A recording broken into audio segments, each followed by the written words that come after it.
And I am going to share my screen with you guys. I've got a fun little, yep, share, cool. Fun little topic for you guys today. So this is something that we will talk about. There's going to be education in your portal around this, but this is something that I've seen come up a lot in check-ins, not particularly from anyone that's on this call or even in this particular group, but just in the last little bit. I've also got a little accountability challenge going on, and I had some interesting questions and interesting thoughts in there today, and so I'm going to coach on some of those things for you guys so that you can get a little bit more education and things on that. So my topic for tonight is acting from a place of enough. And so this comes from recognizing that there's a few things that diets encourage or perpetuate. First of all, I always like to say, and there's one of the trainings in the portal that I've got this quote that diets just perpetuate FOMO, so fear of not having enough. But things that diets also encourage are things like scarcity, restriction, and the feeling of just never having enough. And so often what we see, some of you guys that are newer are not quite going to be on the same page as I believe you, but you're not on a diet at this point. Macros are something, the reason I am so passionate about macros is there's something that we can use for, just overall health. We can use it for body recomposition and muscle gain. We can use it for fat loss. It's really just looking at a very scientific way that we can manipulate the way we take in our nutrition in order to yield the outcome that we desire. However, it's not a place of restricting food to the point that we're starving. This is not a 1,200 calorie diet. There are no eliminations of any food groups unless you so choose to eliminate food groups, or if it is necessary, for my example, my whole gluten thing. However, what we really have to move away from is this restriction, is this deprivation mindset. And that's exactly what it is. And so a lot of times what I see are, scarcity and the feeling of never having enough. And what that turns into is the feeling of needing to binge and overeat later. So how is this going to show up in your journey now? And that's the question that I'm going to ask you. But what I want you to do is to reflect as you plan out meals, as you track food, as you eat meals, feelings of not having enough. And so there is something that I see a lot of folks that start on, and this is actually what I just experienced. And this is why this is so fresh on my mind and why I wanted to talk about it this week. People starting like a nutrition challenge. And so I like to do these little challenges because I kind of, people that listen to the recording, there's some current clients that are going to listen to this recording, they're in it and they know exactly what's going on. It is kind of bait people into getting them into a space where I can kind of educate them on, what's really going on with their nutrition. But, a lot of people openly admitted yesterday was the first day of having the Last Supper mentality, because they felt like they were coming into something where they had to clean out the cupboard by putting the food in their mouth, get rid of all their favorite foods and do all these things, overeat on Sunday because they were going to, quote, rein it in on Monday.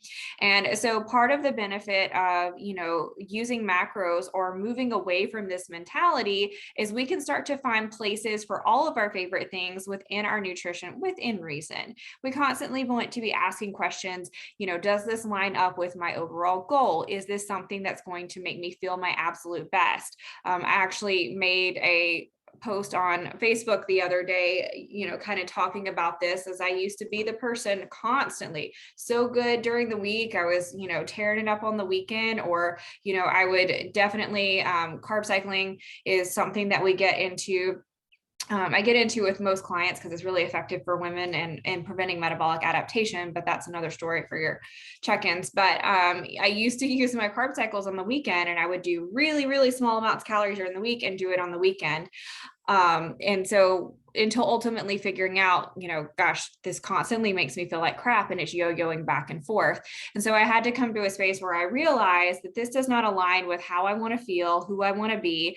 And so when it comes to things like, I don't know, going out late for a drink I like to go to bed at 9 o'clock, but going out late for a drink, staying up late to watch a movie, whatever, if it affects my sleep, if it affects my eating routine, rather than looking at it from a place of I can't, looking at it from a place of, okay, this doesn't make me feel my best. This is something that takes away from my core values, how I want to be. And that is just a flat out no go for me, and makes it a really easy decision. But what I want you to check in with is when you're starting to feel things like restriction.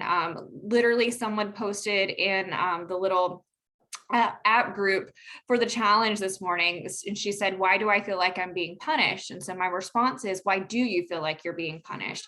And so checking in where you are bringing some of these diet mentalities into your current journey. Where do you feel like you're restricting? Where do you feel that you're not having enough? And then check in, are we truly not having enough? Are we or is it a mindset issue to where we feel like we're having enough? And so we counter that with abundance.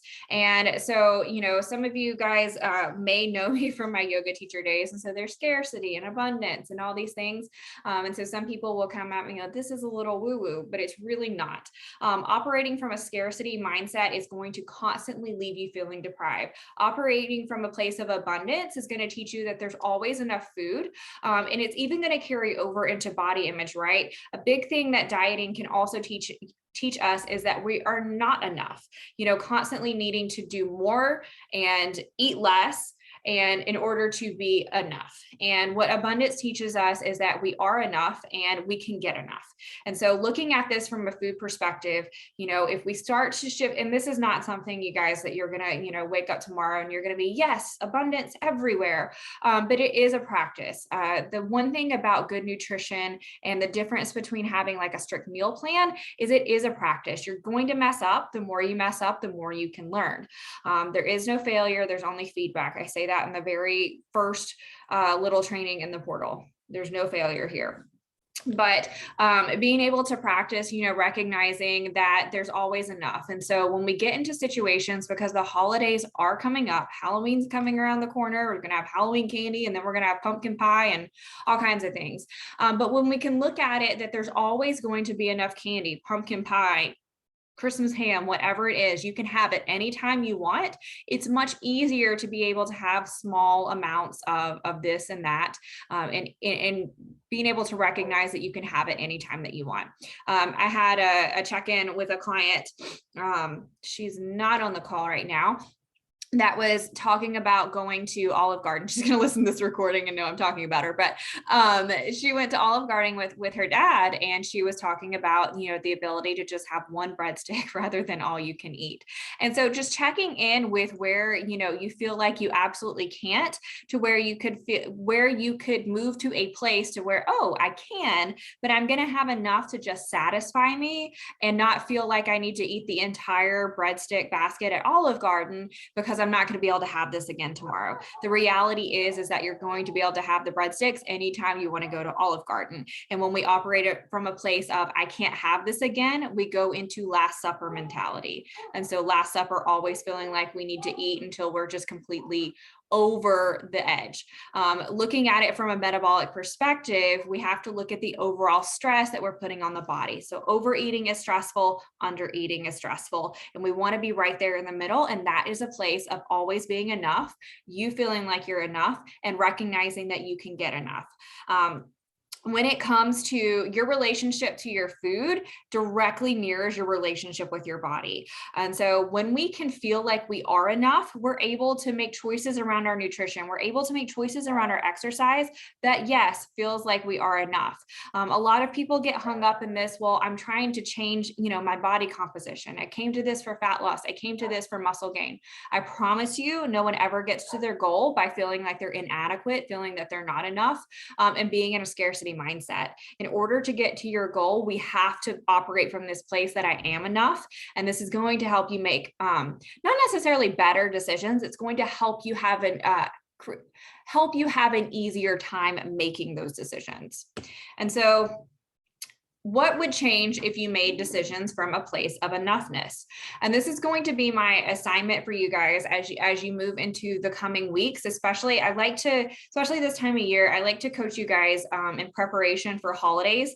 I know a lot of people people will come into this program right before the holidays. They're excited about it, getting a jump start. It's my absolute favorite. But there's also people that are operating from a scarcity mindset of, I can't start something like this after the holidays. And so what I really love is when people start to do this, this work is a little bit deeper than like, oh, count your macros.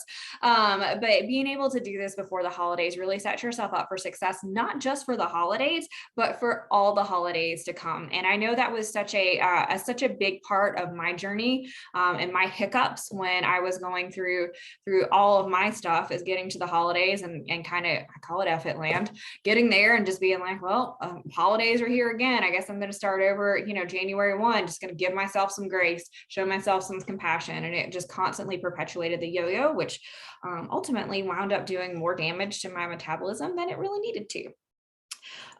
So when it comes to looking at this from a lens of working from a place of enoughness, from, working from a scarcity mindset, which is what diets do, into an abundance mindset, which is what's going to help you not only get the results that you want in these 16 weeks, but maintain them for 16 years. We have to look at difficult, easy versus difficult, hard. And so this gets to be a little bit complicated, not complicated, confusing, because they're two kind of similar things. And this is a place that we really have to tap into self-awareness in order to be able to differentiate between the two. So difficult, easy is the first one. This is the stuff that feels hard but familiar. So I'm going to give you some examples of this, and I want you to remind yourself of the difficult, easy, because it's something that a lot of us default to. So this is like going on a diet and then going on another diet and trying so hard to make it work. Or this also shows up, and this was, well, I did the diet thing, but this more showed up for me at the gym, crushing yourself at the gym, ultimately injuring yourself, hello shoulder, and not being able to give yourself a rest, essentially, constantly feeling like you have to do more, eat less in order to be better. And so this is something that a lot of people fall in the perpetual trap of, but this can also show up in other things. This shows up a lot. I see this a lot for folks that have had a difficult relationship with carbs. There's a lot of mainstream quote diets out there that demonize and villainize carbs. And so a lot of times I will see a lot of women, struggle with being able to hit carb targets. And, we'll talk some more in some other calls about the importance of carbs. And I know some of you guys have already, gotten the speech from me in your check-in, but carbs are so very important, not only for your success, but for your hormonal health, for your energy, just feeling of well-being. But, if you've constantly been sold that carbs make us fat, carbs make you store stuff and all these things, which is just not true. The only way that you're going to gain fat is if you're eating in a surplus above your total daily energy expenditure. That's it. It can be a little bit more difficult, easy to revert back to, well, I'm just going to restrict carbs because I really feel like that's the only way I'm going to get results. And, kind of remind yourself that if that worked before, then you wouldn't be here, first of all. But second of all, these are the kind of things that work until they don't work anymore. And what we're after here is to get you results that work, and not only work, in my opinion, and this, I've had people tell me that this is rude, but whatever. It didn't work if you gained your weight back. It just didn't. So in order for it to work, it has to stay, and it has to be sustainable. We can do sucky things for short periods of time, but we don't want to do that. We don't deserve that. That's not necessary. And so from there, we can look at, and also difficult, easy takes a lot of effort, but is ultimately pointless too, right? Like it's hard to for me, when I had to give up gluten, that was a lot of the carbs that I liked. Some of my fun carbs, things like occasional pizza, donut, things like that, all gone. But, difficult, easy is something that it takes a lot of effort. It takes a lot of effort to kill yourself at the gym. It takes a lot of effort to starve yourself or deprive yourself from carbs and then ultimately give it up because you can't do it. It's hard to go on diet after diet after diet and then have to give it up because it's just not sustainable. So ultimately, these difficult, easy things are also pointless. Difficult, however, is not fun because this is something that is truly challenging. So, and the way that it's difficult, easy, difficult, hard, but I like to say difficult because nobody likes to do the hard things, me included. So this looks like, letting go of past narratives, past stories about what your nutrition needs to be, what your exercise needs to be, what you have to do in order to get results. This looks like being vulnerable, which I've told you guys, the catalysts for change are compassion, curiosity, and vulnerability. So this is also asking for help, like actually reaching out to a coach to help you with this journey. That's difficult, hard. I get on applications, I swear to you, every single week, people telling me how vulnerable and how difficult it was for them to hit submit because it was so hard for them. I talked to a lady today. It was so hard for them to admit that they actually needed help and they couldn't do this. I will tell you 100%, when I hired my first coach, I had been personal training at that point for 7 years.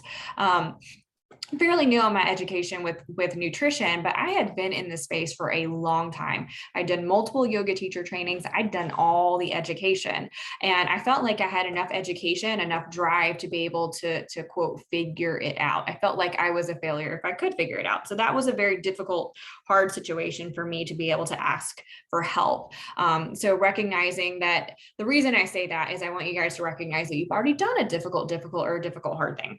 And then the last thing, this also looks like stepping outside of your comfort zone. So not that I want your journey I never want it to be miserable. Not that I want your journey to be hard, but constantly when you're trying to do things throughout this process, while you have a coach with you to ask questions, to hold you accountable, to support you, I want you to just constantly be challenging yourself. Am I sticking within my comfort zone, or am I stepping just a little bit out so that I can grow a little bit? In order to get the change that you seek, in order to get the results that you seek, you're going to have to step outside of your comfort zone, little bitty pieces at a time. I see this a lot with folks that have type A personalities, and some of these folks know that I'm talking straight to them, that they get super obsessed about hitting their macros perfectly straight out of the gate. And I want to encourage you to be willing to experiment, to be willing to mess up, stay consistent, but quit holding on to that perfectionism, be vulnerable there so that you can learn more. You can learn how to figure out what makes you tick, what makes you happy, and what works. So again, most people avoid difficult because it's where true growth lies. And so in the I think it is module 3, there's a video about the laws of positive change. The very first one is having a growth mindset. And so difficult definitely requires a growth mindset. Same slide. This is my last slide. So then, when it comes to difficult, easy, when it comes to difficult, hard, when it comes to operating from a place of scarcity versus abundance, I want you to ask, better questions. What are you afraid of? So when it comes to fears have layers. It's like, you've watched Shrek with kids, or, not with kids, by yourself. I really like Shrek. Onions have layers. Shrek has layers. Ask yourself why you are uncomfortable. So when you are, whether it's in a social situation with food, whether it's making decisions about what you're going to eat, what you're going to do for a workout, whatever it is, any kind of small change that you feel resistance or fear pop up, ask yourself why you're uncomfortable. And then once you can give these fears like a name, this is why this is happening, because I'm afraid that I'm going to go back. I had someone send me a message. She's brand new. She's not on this call. She'll be on the next one. But she was, saying that she felt really fearful this morning that she was going to revert back to her old habits. Why? So being willing to ask better questions. Why are you uncomfortable? What are you doing that's making you uncomfortable? Her fear was around carbs. That's a really, really sad, common thing that we deal with a lot. So I just want to normalize that if that's happening for any of you guys that are listening right now. Be willing to name what it is, give it a name. You can even give it, it's like when you give kids, when they have fears, like some kind of silly name, so it can just have a name. You can do that. And then go through it anyway. So if you are, I've asked you from the very beginning to trust this process. A lot of people come to this program and they've literally tried to lose the same 10 to 20 pounds for 10 years. And so the least you can do is fully commit to this 16 weeks and trusting the process. So when you're afraid of something, when you're afraid of making change, doing something that goes against things that you've previously been taught, told, or experienced, go through it anyway. And remind yourself that the fear, the uncomfortableness mindfulness only controls you if you let it. This is the kind of stuff that's going to happen a lot when we get into, being around families, doing things at the holidays, kids bringing home treats, all those kinds of things. And always, always, always expect resistance. I just want to remind you that you're constantly either building or breaking trust with yourself. So the decisions that you make, the actions that you take, you're either, voting a hell yes for your goal and your result, or you're voting against it. You're either building trust towards you can do this can happen, you can get what you want and feel the way you want to, or you're breaking that trust and your body's like, I'm going to stick here and I'm going to be the same because you've broke that trust with me. Remember that our metabolism is incredibly responsible. Yeah, it's responsible, incredibly smart, incredibly responsive. And so what we're trying to develop here is a flexible metabolism that's going to allow us to do the things that we want to do, live the life that we want to live, and ultimately help us feel our best. And so really your metabolism is based off all the communications that we get from our hormones. And so when we can do things in a way that builds consistency, that builds trust, your metabolism is going to respond favorably to that. Also remember that your metabolism is incredibly smart. I keep wanting to say responsible, but I guess it is. And it adapts to what it knows. So whatever you've been doing consistently for any consistent period of time, your body, your metabolism has adapted to. So when you start to make changes, first of all, you didn't get to where you are overnight. Second of all, your metabolism is not just willing to immediately trust that this new path that you're going on is completely safe and trustworthy. But if you keep voting voting for yes and building that trust, then your metabolism is going to say, oh, hey, I'm going to come on for the ride because this seems like a really cool thing to do for us and I like it. So just remember that when you're struggling with the consistency piece, when you're struggling with different things, the more consistent you can be, the more your metabolism is going to jump on board, the better results that you're going to get. I'm going to go back to the carb fear one more time because we're going to talk about that again and again and again because it's such a big thing. The more you teach your body and your metabolism to love carbs, again, carbs are responsible for your brain's fuel source and communicating to your body to produce hormones. And hormones are not just estrogen and progesterone, they're thyroid, there are hunger hormones or satiety hormones, all the things.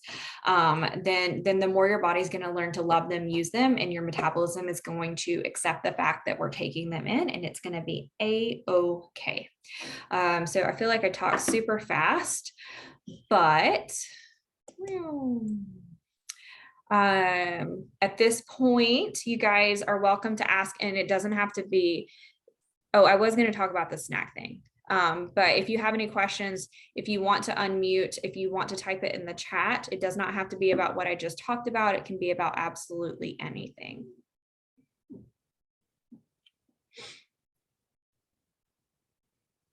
While you're thinking on that, I'll wrap up with the interesting thing. So there was a question in one of the groups. So I've got two groups for the nutrition challenge going. And so one of the ladies asked this afternoon, she is struggling with snacks. And so her comment was that she didn't know how to deal with snacks and literally wanting to know what to do with her hands. And so I just wanted to share some of my feedback on that and some of my thought process, because I know it's a common thing. Snacks are a common thing. Looking at, first of all, digging into why we're snacking. So as a part of this challenge that I'm doing with these ladies is 21 days. So part of the challenge is to not have snacks. And this isn't a way to deprive people or starve people, but it's a way for people to kind of get in touch with their eating behaviors, the what, the when, the why, and the how. And so if, you're struggling with snacks, you're struggling to figure out, things in between your meals. I consider snacks meals when I have snacks. I have snacks all the time, so there's nothing wrong with them. But looking at it is this something that you do habitually? And this can apply to absolutely anything. Nighttime eating after dinner, feeling like you need to munch right after breakfast, all these things. Trying to get in touch with the why behind what you're doing is more important than looking for swaps. So what she was specifically looking for, see, I'm getting notifications. What she was specifically looking for was some snack swaps, but she hadn't even even really discovered if she was hungry. So these are things, these are thoughts, these are questions that'll come up in your journey. And what I want to encourage and support you on is just to be a little bit of a better detective for yourself and to figure out, do you feel like you need a snack because it's habitual, or do you feel like you need a snack if you're hungry? If you are truly hungry, can you look at, can I make my meals more satisfying? Can I make my meals a little bit more bulky through volume or whatever have you? What do I need to do there? And the answer may be no. It may be a situation where, you truly are hungry and you need a snack, and that's totally fine. But when it comes to looking at our macros, when it comes to looking at our calories, unless, with the exception if you're in a reverse diet, in a reverse diet, sometimes we have to push the bar a little bit. But if you are, in a cutting, in a dieting phase, trying to figure out your habits and your default around when you're eating, why you're eating, and how you're eating is going to be more important than actually hitting those macro numbers at first. We'll talk. I can't remember what module it is, but there's a whole module on eating behavior. So we'll continue to talk about that in your check-ins and stuff as that comes up. And Krista had to hop off. She's on the West Coast. Anybody have any questions? I have just one, I think. Yeah. I noticed in your feedback video that you mentioned being able to be plus or minus 5 macros, or 5 on each of the macros. Mm-hmm. Is that daily or by the week? That's daily. Yeah. So what you have to consider when looking at macros, when looking at calories, is nutrition labels can round up to 20%. So even if you hit your macro target on 100%, there still can be just a little bit of gray area, unless it's like totally unprocessed raw food that you're just weighing everything, which that's not reality or realistic for anyone. So plus or minus 5 is on target. Yeah. Okay. So if that ends up being a difference of 35, from the goal for the week, or what, the average, that's okay within that? Yeah, that's okay. Yeah, that's okay. Yeah. What you want to look at, so averages matter. But as you get like into tracking macros, and you'll figure out that it gets easier. I'll tell you can be plus or minus 5 any given day, and you'll be like, cool. And then all of a sudden you'll look out and you're like, but I'm right on target. It's just that little like mental permission to be like, it doesn't have to be perfect. But yeah. Gotcha. Makes sense. Cool. Any other questions? I have a question. I am having a hard time with like measuring. Okay. And making sure, sometimes it'll be like a fourth of the bag or something. Like sure. I made some like lentil pasta. Mm-hmm. I don't know if I'm doing that. So are you doing it at home? Yeah. So the easiest way to do it is to do it on a food scale. And so food scales are super intimidating for people because they're like, oh, I have to get out so many things. No, it's the easiest thing ever. Okay. So for example, if I'm going to mix a bunch of ingredients for like a soup, what I will do is I will put a bowl on the food scale and I will tear out the bowl. And so if I was going to put in the lentils, I would kind of look on, most of the labels will have grams on there. It'll say like fourth of a cup, X amount of grams. Yeah. And so I will pour that in there and it will tell me how many grams it is. And then I track by grams because it's the most accurate. And then 2 things that you can do with it. If you're like throwing it into a pot, you can either just empty that bowl into a pot. I'm super lazy, so I don't do that. So if I'm adding a bunch of ingredients, like if I added the lentils, for example, let's say the next ingredient was onion, I'll tear out the bowl with the lentils in it, and then I'll throw the onion on top, and then I'll tear, and then I'll throw more on top. And so it's like so freaking easy. And people are so afraid of food scales and they'll get out all these measuring cups. I don't want to wash measuring cups. Yeah, I have been washing lots of measuring cups. I don't do that. No. I don't want to. I don't ever do that. Nope. So I throw everything in like a bowl. Sometimes my like soup pot is, since you mentioned like soup is like it's a cast iron thing. So Yeah. I don't put that on top of the scale. It might crush it. But I'll just, and so then I just have to wash that one bowl because I'm literally like, if I'm chopping up an onion, I'll just put it in there. But I'll be honest, most of the time I use frozen chopped onions. So I'm just pouring it out of the freezer bag and then putting it back in the freezer. Yeah. Yeah. Right, And the same right. with lentils. I'll just like pour it out of the lentil bag and then put it away. And so I don't have to wash any measuring cups, just that one bowl. Okay, good. Because I feel like I'm new to all this, so Yeah, I feel like I'm not doing that right. That's fine. That comes with practice, and so Okay. so it's really interesting. I thought she was going to be on here tonight, but she must got caught at work. There's I won't say her name since she's not on here, but we started out not tracking at all because now my battery's running low and I don't even know where that is. But she started out not tracking because she was like hated tracking. She was convinced it was the most miserable thing ever. And so she got 3 weeks into the program. She's like, I think tracking would really help me. And I was like, okay. And so it's almost like you got to convince yourself that it's the best. Yeah. It's like with kids, you got to convince it. Yeah. Yeah. And so when I tell people like, hey, weighing your food is the most accurate, people are like, oh, but then they're like, oh, all these measuring cups. And I'm like, let me show you how to weigh now.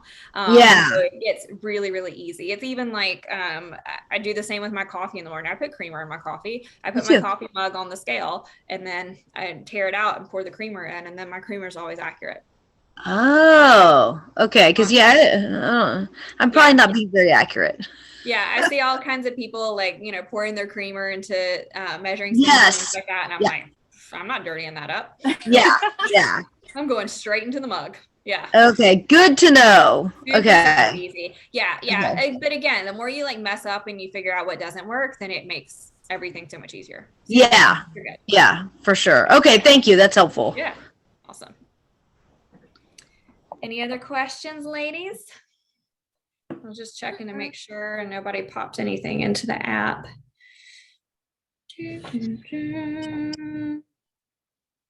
Nope. Cool. All right. Well, if y'all don't have any questions, y'all enjoy the rest of your evening, and I will see you in your check-ins and your calls soon. Thank you. Thank you. Y'all have a good night. You too. Bye.